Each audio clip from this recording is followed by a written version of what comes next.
Larry Anglisano reporting for Avionics News. The market has been patiently waiting for an updated version of Garmin's popular G3X Touch integrated avionics suite.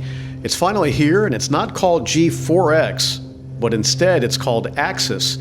And Garmin's Brian Plank talks through the technical interface. Our Axis flight displays are an integrated flight display system. So we have built on our industry-leading technology and brought all of our displays together with our comm and navigation functions. So you have your IFR GPS built in, your comm, your VHF nav, all into the primary flight display, and it's a really exciting system. We've gotten a lot of questions from the field and feedback from our customers that they want everything built into one unit. Makes it easier to use, gives it a much more integrated feel and experience, and so we are excited to bring that to customers. We have G1000 going into a lot of our forward-fit aircraft, and now we're able to bring a similar experience to aftermarket customers as well. So this product is designed for experimental, light sport, and light general aviation aircraft, Part 23, Class 1 and 2.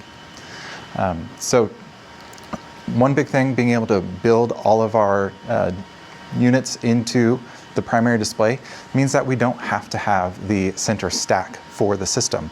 And so now you can really clean up your panel if you are able to start from scratch and put, here we have a lot of glass in one screen. Gives you a lot of different capability and flexibility how you lay out your panel and interact with the system. We also worked really hard to make sure that it integrates with a variety of things that you may already have in your panel. So if you have our GTN series or our GPS 175 2-inch navigator series, comm radios, VHF nav, all of those works with this system as well. So there's a lot of different integration and flexibility. We have developed and advanced things such as our synthetic vision technology, so you'll see big improvements there.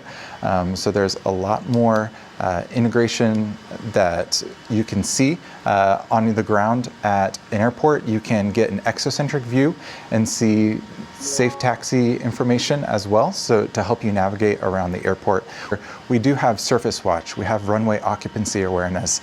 We even made a dedicated emergency button that gives you quick access to things such as Smart Glide, or tuning the comm functions, or remembering what is the emergency transponder squawk code. So we built all that in to try to help you, aviate, navigate, communicate, and resolve all together. So working on that really helps bring this system to the forefront of safety and trying to make your life as a pilot easier. 11.6-inch displays also come with the built-in IFR GPS and comm, or IFR GPS, comm, and VHF nav. So those are available in the 11.6-inch displays.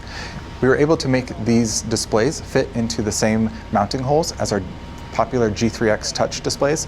So the G3X Touch 10-inch and 7-inch displays will use the same mounting holes for Axis. And so we really tried to make the upgrade a easy process for people.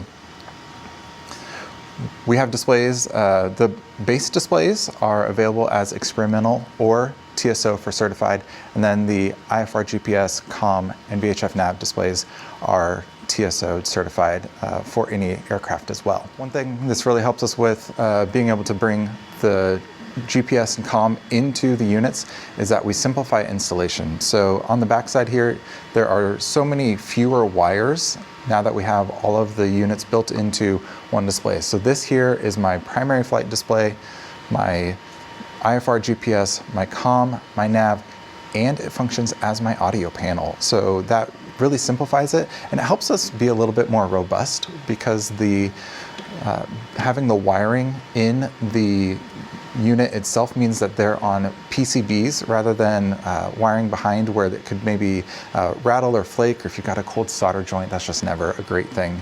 So we wanted to help improve the installation time, ease. You don't have to find the place to mount as many things, and just make it a more robust and seamless product. We also upgraded to HSDB, so this is something that has been available on a variety of Garmin products, and now Axis integrates with that system as well. So that is what powers the integration and information sharing between our displays and really does help clean things up quite a bit. We were able to remove some boxes from a basic installation as well. One of the great things about Axis is if you have a G3X Touch system, it still works with a lot of the back-end sensors and LRUs that you have. So you're able to keep your ADAHRs, your magnetometer, your engine sensors, all can stay and work well with this system. We support popular GFC 500 and we are working on GFC 600 support as well.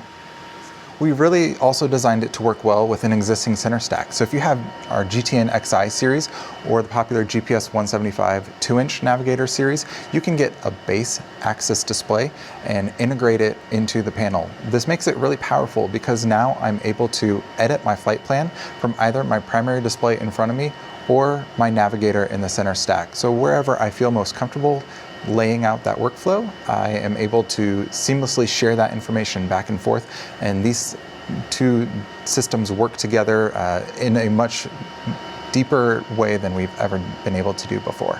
So we did use the same primary connector, and so if you are just a very basic G3X Touch display, you are able to take this display out, plug in the Axis display and put a new configuration module on the back, and that is really all there is to it. If I have other things in the system, I might need to add a few new wires, such as in this system today, I would add HSDB between my display and my 2-inch navigator. That's really 8 pins and a config module. That's all that's required to go from G3X Touch to Axis. For the Part 23 aircraft, we will approve an AML STC with almost 650 aircraft at the beginning and more to come.